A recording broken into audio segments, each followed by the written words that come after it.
Hi అండి, good morning. ఇక్కడ నేను బేసిక్ ఇంగ్లీష్ వర్డ్స్ ఇచ్చాను. English to Hindi. మై అంటే మా అని, మేరా హిందీలో మేరా వస్తుంది.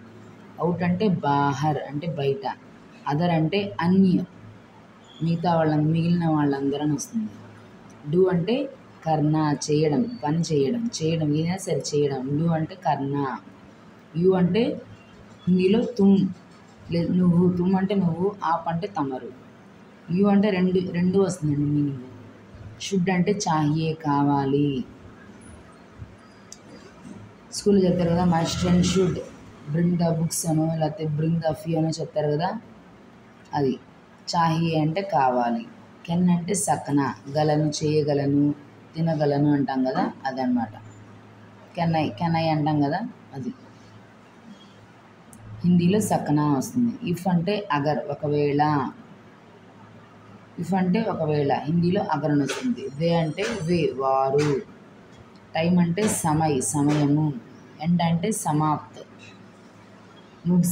ముగింపు అనమాట. సమాప్తం అంటే సమాప్తం అయింది అని. ఏదంటే ఇంకొకసారి చూడండి.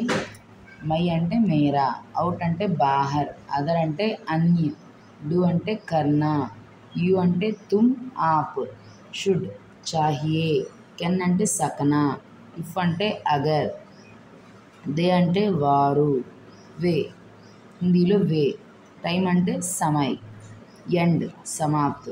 ఓకే కదండి, అర్థమైంది అనుకుంటున్నాను. అర్థమైతే కనుక నా ఈ ఛానల్ని సబ్స్క్రైబ్ చేయండి, షేర్ చేయండి, అలానే లైక్ చేయండి. మీకు ఏమైనా డౌట్స్ ఉంటే కామెంట్ బాక్స్లో కామెంట్ చేయండి. Thank you, keep watch it.